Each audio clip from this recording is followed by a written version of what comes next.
Ration health profile తో పాటు సంక్షేమ పథకాలన్నిటికీ ఒకే కార్డు ప్రచారోగ్యం విషయంలో తెలంగాణ ప్రభుత్వం మరో ముందడుగు వేస్తుంది. One state one digital card విధానం తెచ్చే ఆలోచనలో ప్రభుత్వం ఉంది.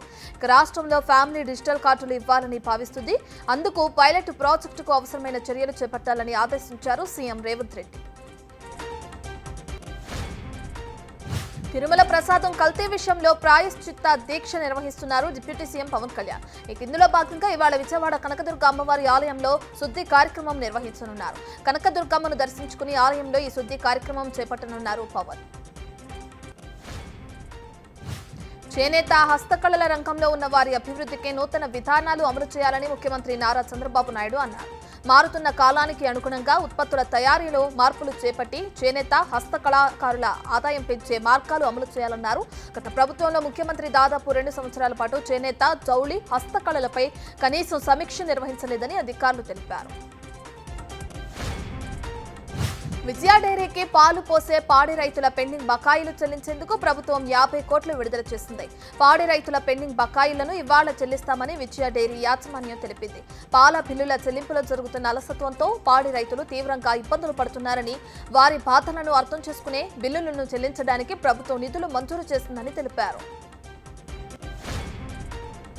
ఖరీఫ్ నుంచి సన్నాలకు 500 బోనస్ ఇస్తామని మంత్రి ఉత్తమ్ కుమార్ రెడ్డి ప్రకటించారు. సరిహద్దు రాష్ట్రాల నుంచి వచ్చే ధాన్యాన్ని కొనుగోలు చేయొద్దని, అలా చేస్తే కఠిన చర్యలుంటాయని మిల్లర్లను హెచ్చరించారు.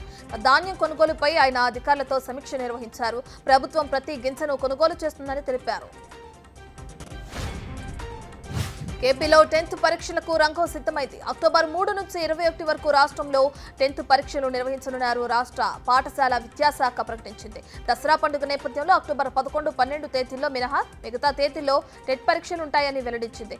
టెట్ పరీక్షకు 4,27,300 మంది అభ్యర్థులు దరఖాస్తు చేసుకున్నట్లు పాఠశాల విద్యాశాఖ తెలిపింది.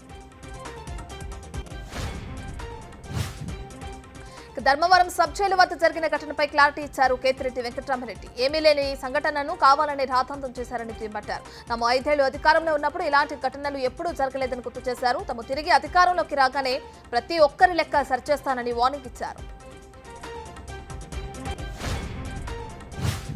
చైల్డ్ ఫోనోగ్రఫీ పదాన్ని ఇకపై ఉపయోగించొద్దని సుప్రీంకోర్టు ఆదేశాలు జారీ చేసింది. చైల్డ్ పోర్నోగ్రఫీ చూడటం నేరం కాదని చెన్నై హైకోర్టు ఇచ్చిన తీర్పును సవాలు చేస్తూ దాఖలైన పిటిషన్పై సుప్రీంకోర్టు తీర్పు వెలువరించింది. చైల్డ్ పోర్నోగ్రఫీ చూడటం, ఆ వీడియోలను డౌన్లోడ్ చేసుకోవడం పోక్సో చట్టం కింద నేరమేనని తేల్చి చెప్పింది. మద్రాసు హైకోర్టు ఇచ్చిన తీర్పును అత్యున్నత న్యాయస్థానం పక్కన పెట్టింది. తెలంగాణలో మళ్లీ భారీ వర్షాలు కురుస్తున్నాయి. నాగర్ కర్నూలు, నల్గొండ, వనపర్తి, గద్వాల్, సంగారెడ్డి, మెదక్, నిజామాబాద్, నిర్మల్, రంగారెడ్డి జిల్లాల్లో ఉరుములు, మెరుపులతో కూడిన వర్షం పడింది. మరో 3 రోజుల పాటు ఈదురు గాలులతో కూడిన భారీ వర్షాలు కురిసే అవకాశం ఉందని వాతావరణ శాఖ తెలిపింది. ఆదిలాబాద్, ఆసిఫాబాద్, నిర్మల్, కరీంనగర్, పెద్దపల్లి, కామారెడ్డిలో భారీ వర్షాలు కురిసే అవకాశం ఉండటంతో అధికారులు ఈ జిల్లాలో ఎల్లో అలర్ట్ జారీ చేశారు.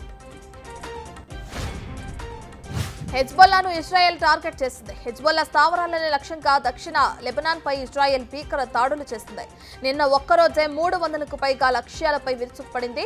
ఈ వైమానిక దాడుల్లో 21 మంది చిన్నారులు సహా 274 మంది మృతి చెందినట్లు లెబనాన్ ఆరోగ్య శాఖ తెలిపింది. మరో 700 మందికి గాయాలయ్యాయి. చనిపోయిన వారిలో చిన్నారులు, మహిళలు, పారామెడికల్ సిబ్బంది కూడా ఉన్నారని తెలిపింది.